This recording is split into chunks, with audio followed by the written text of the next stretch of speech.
Now we're going to have a look at a very nice article that I analyzed for you and we are going to discuss now.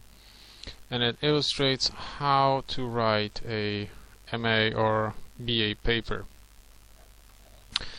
Maybe not necessarily in terms of structure, but like chapters and so on, but in terms of language. And this is an academic paper, so this is an academic paper which describes a series of reports and academic reports. So we have a lot of nice phrases that you should know how to use, and you should use in your academic papers. So let's start. This is the headline of the article. This is the source. You can go through the source, but I give you the entire article on our website, and you can download it. So, study finds doing this regularly is likely to prevent COVID-19 hospitalization. Okay, so this article is about exercise and how exercise can help you prevent such diseases like the virus, for example, that is mentioned in the headline.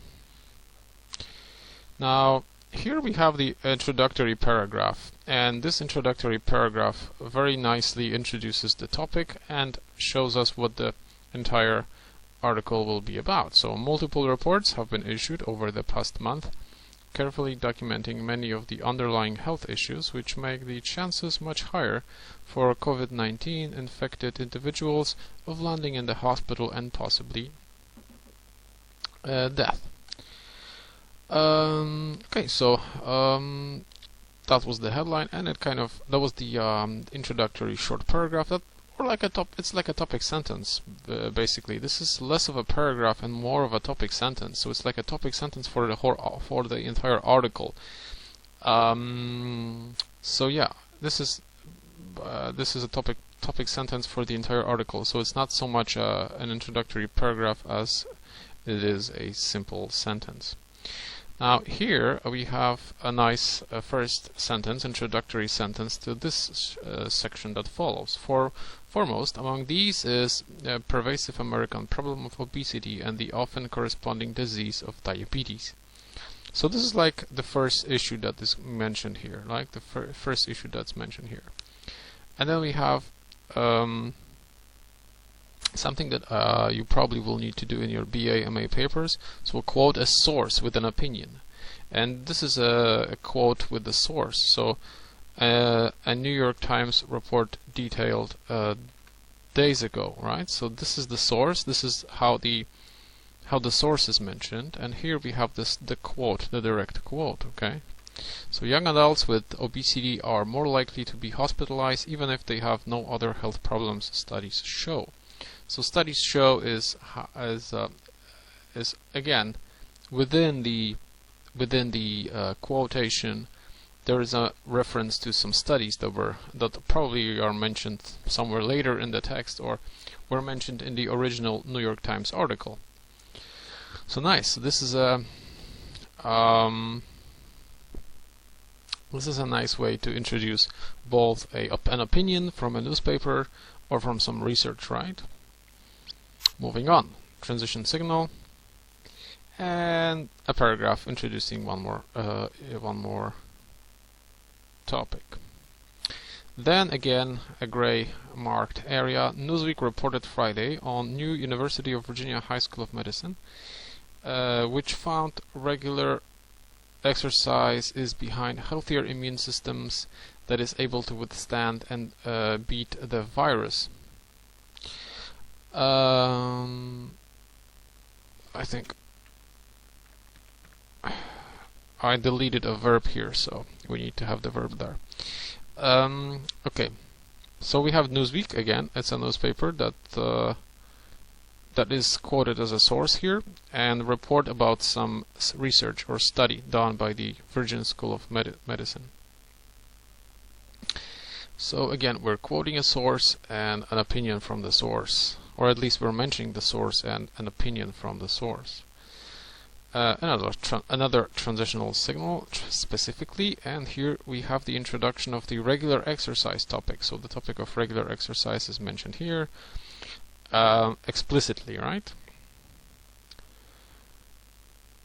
according to the study, between 3 and 17% of all COVID-19 patients will develop ARDS, while available data from the Center of Disease Control estimates that between blah blah blah will develop ARDS. So we have a quote here from the Newsweek report, and here we have the verb estimate, to estimate. So something estimates, right? So the study group or the research institute mentioned here estimates, right? So another nice verb that you can use in some scientific papers, to estimate something.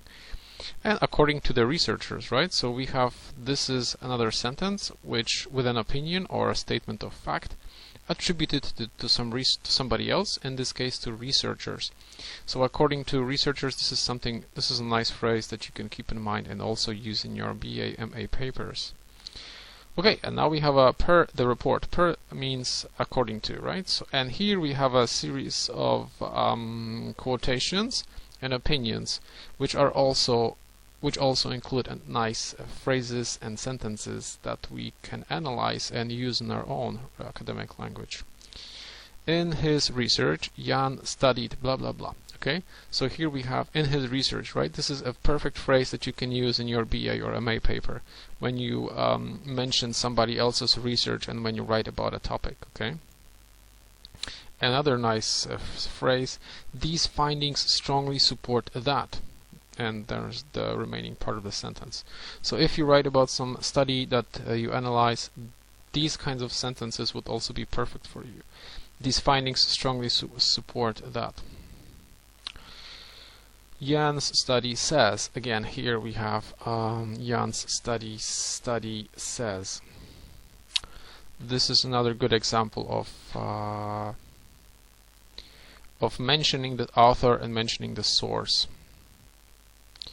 Another one, our findings suggest, and there's the remaining part of the sentence. Our findings suggest. You can say the findings of Jones suggest, or the findings of this research paper suggest, right? So when you're describing some findings of a research paper. Then Jan had a research, and here you have the author of that research, right? So quoted from Newsweek. Dr. Jan added, right? So this is when you're giving a direct quote. Further, Jan emphasized that. Again, if you're quoting somebody or some opinion of some scientist or a researcher, you can say he, or further, Jan emphasized that, or Jan emphasizes that, blah blah blah. Okay, and that's basically it. There's just the ending at the very bottom that you can read, and with another nice quote, he said. So I marked the parts where you can kind of stop for a moment and ponder, or write them down somewhere. What I did when I was learning how to write BA, MA papers, I wrote these sort of sentences down, these sort of phrases down, and used them in my paper. So I just wrote them down on a separate piece of paper and used them later.